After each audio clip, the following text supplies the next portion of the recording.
Oke, Assalamualaikum warahmatullahi wabarakatuh. Perkenalkan teman-teman, nama saya Ahmad Iskandar. Saya dari Prodi Sistem Informasi Universitas K.H. Abdul Wahab Hasbullah, Tambak Beras Jombang. Nah, untuk tugas kali ini diperuntukkan untuk mata kuliah Keamanan Sistem dan Aplikasi dengan dosen pengampunya Bapak Sujono M.Com. Nah, untuk pertama, definisi dari kriptografi. Kriptografi adalah suatu ilmu ataupun seni pengamanan pesan dan dilakukan oleh kriptoper atau kriptanalisis adalah suatu ilmu yang dan seni membuka atau breaking atau ciphertext dan orang yang melakukannya.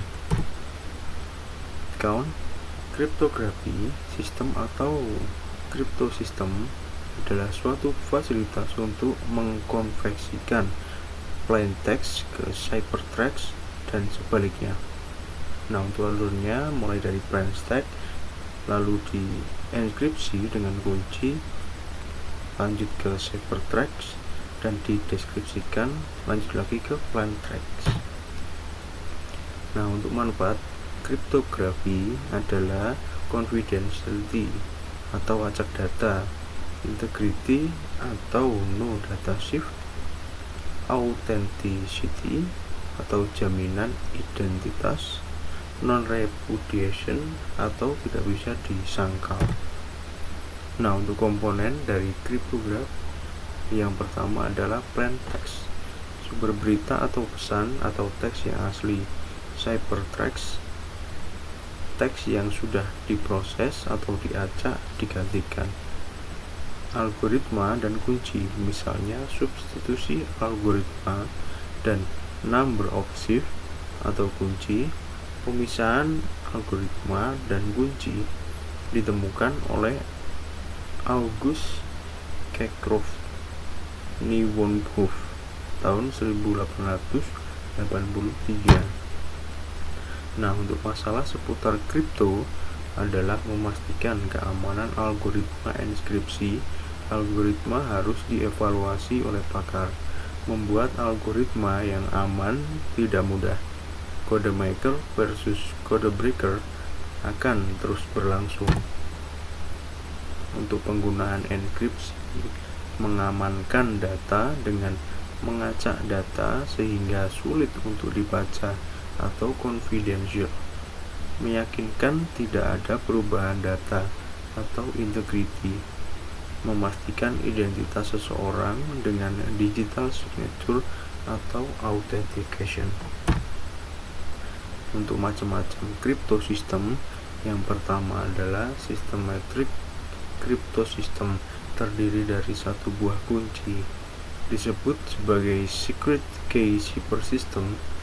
Contoh dari sistem ini adalah Data Encryption Standard atau DES, BIOS IDEA. Asymmetric Crypto System terdiri dari dua buah kunci, public key dan private key. Contoh dari sistem ini adalah Data Encryption Standard atau DES, LOWFIS IDEA. Perbedaan antara systematic dan asimetrik: jumlah kunci, waktu, distribusi atau penyaluran, yang terakhir pengelolaannya. Nah, untuk protokol kripto sistem, cryptographic protocol adalah suatu protokol yang menggunakan kriptografi. Penggunaan kriptografi dalam sebuah protokol terutama ditujukan untuk mencegah ataupun mendeteksi adanya eavesdropping dan cheating. Fungsi hash merupakan fungsi satu arah one way function yang dapat menghasilkan ciri atau signature dari data atau berkas stream. Perubahan satu bit saja akan mengubah keluaran hash secara drastis, digunakan untuk menjamin integritas dan digital signature. Penggunaan hash atau pengirim dari data yang dikirim diproses dengan hash mewujudkan sebuah kode. Nah, untuk inskripsinya dengan menggunakan private key.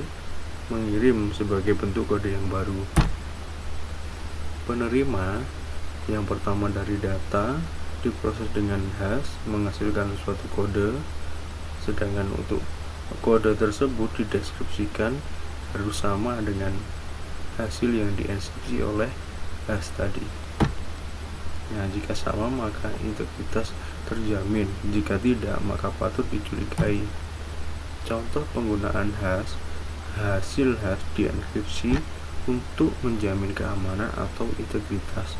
Ukuran hasil hash yang lebih kecil dibandingkan ukuran pesan asal awalnya membutuhkan waktu enkripsi yang lebih singkat atau dibandingkan jika mengenkripsi seluruh pesan. Nah, untuk tema yang saya ambil atau enkripsi yang saya ambil pada kali ini adalah RIPEM 160 adalah algoritma hash yang merupakan peningkatan dari RIPEM 128. Peningkatan dan pengembangan ini dilakukan karena telah banyak usaha-usaha kriptanalisasi yang telah dilakukan terhadap RIPEM 128, dan berdasarkan informasi yang didapat maka diciptakanlah RIPEM 160. Oke, langsung saja kita coba masuk ke enkripsinya dengan halaman login seperti ini. Nah, pertama-tama yang kita butuhkan dalam data atau database yang pertama kita harus siapkan sebelum login adalah register. Nah, untuk registernya kita masuk ke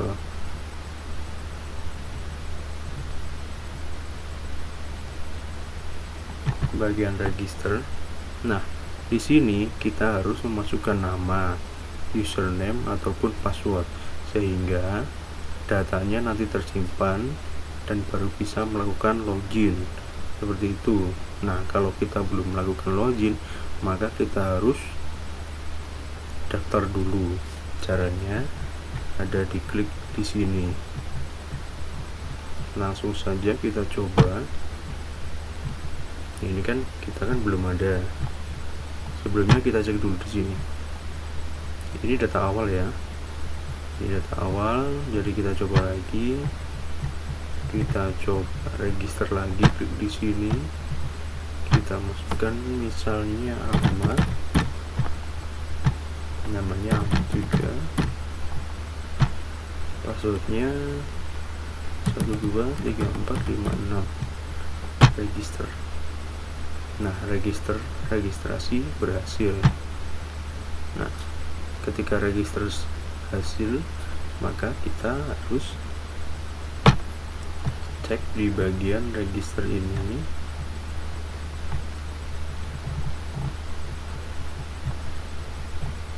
Nah, setelah kita cek di sini, kita coba cek lagi di database-nya. Ini kita refresh dulu.